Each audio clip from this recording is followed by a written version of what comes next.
Why did American Army fear one Lakota leader so much? Because he didn't just defy the U.S. Army, he outsmarted it. In a war of rifles and artillery, he turned shadows into weapons and forced a nation to see its reflection in resistance. What made Sitting Bull so dangerous wasn't just his bravery, it was his vision. How did a boy named Jumping Badger grow into a leader so feared the U.S. treated peace as a threat? To understand that, we have to go back, before Little Bighorn, before the headlines, to a time when the Great Plains were on fire and America was rewriting the rules of war. He didn't just fight the U.S. military, he challenged them. When Sitting Bull lured thousands of soldiers into a trap they couldn't escape, Washington stopped seeing him as a warrior and started fearing him as something far more dangerous. Sitting Bull wasn't born into war. He was born into betrayal. As a boy, he watched the U.S. government promise food for land, then break those treaties and starve his people. By his 20s, he had already survived slaughter, seen villages burn, and led warriors against superior firepower. But it was at Killdeer Mountain where the world changed. Outgunned and outnumbered, Sitting Bull retreated, but he was not defeated. Just weeks later, he turned the land itself into a weapon. In the twisting canyons of the Badlands, he humiliated one of America's top generals. The Army came for victory. They left broken, disoriented, and terrified of a man who didn't fight the way they expected. So why was America so afraid of Sitting Bull? Because every time they thought they had him cornered, he vanished. Because he proved a warrior with vision could shake an empire.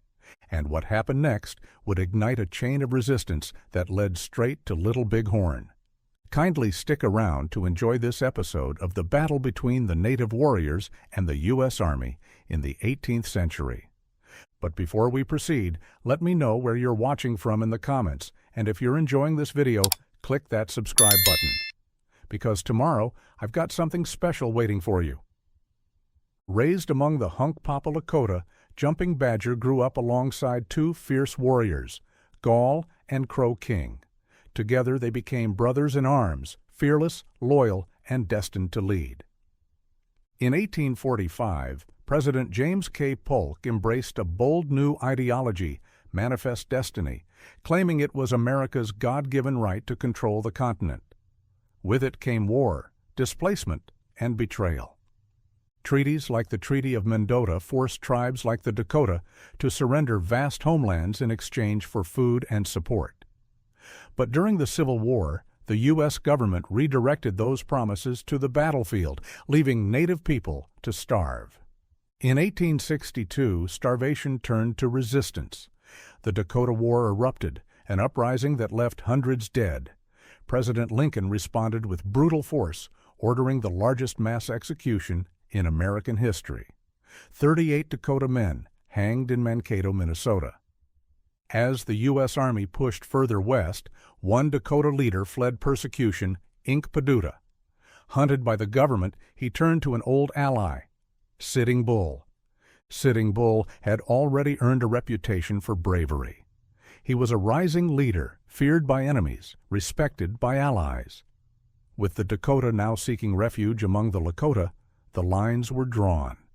The U.S. government would not tolerate any form of defiance. In 1864, the first major test came at Killdeer Mountain. General Alfred Sully marched 2,000 heavily armed soldiers into Lakota and Dakota territory, intent on destroying their will to resist. Sitting Bull led 1,500 warriors into battle, but this was no ordinary fight. Sully's troops wielded artillery and precision rifles. The Lakota had bows, spears, and few outdated muskets. This wasn't man-to-man combat. It was annihilation. The warriors were outgunned, and they knew it. By sunset, the Lakota were forced to retreat. Their lodges were torched, their supplies destroyed, their families left exposed to the elements.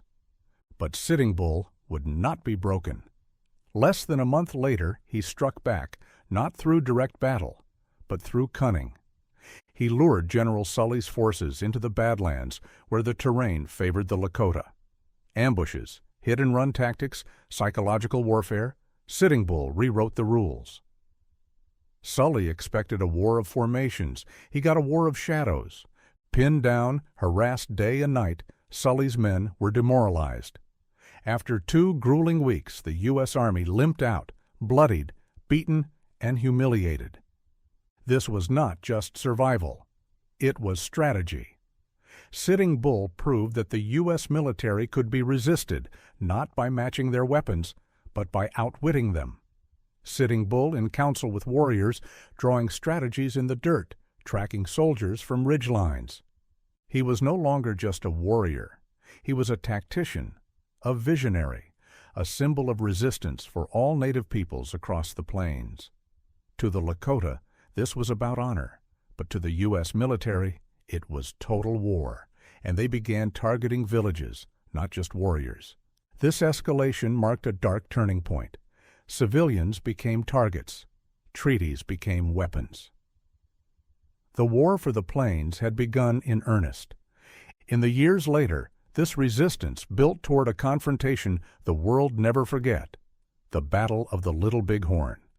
But that battle was only the crescendo of a decades-long resistance, one led by Sitting Bull, forged in fire, and born from the ashes of Killdeer Mountain. Sitting Bull didn't lead with greed or conquest. He led with clarity, with a vision rooted not in domination, but in survival, sovereignty, and dignity. He never set foot in Washington, yet he shook its foundations. He didn't conquer territory, but he conquered fear, because every ambush, every retreat, every strategy whispered into the wind was a reminder. You cannot break a people who remember who they are. He was hunted not just for what he did, but for what he represented. A mirror, a question, a reckoning. What does it say about a nation when peace is feared more than war? Why was a man who wanted freedom seen as more dangerous than those who wanted power? And what would America look like today if it had listened to Sitting Bull instead of silencing him? The journey we've traced from a boy named Jumping Badger to a symbol of resistance is not just Native history. It's American history, the kind that isn't carved into marble, but etched into the memory of a land that still hasn't healed.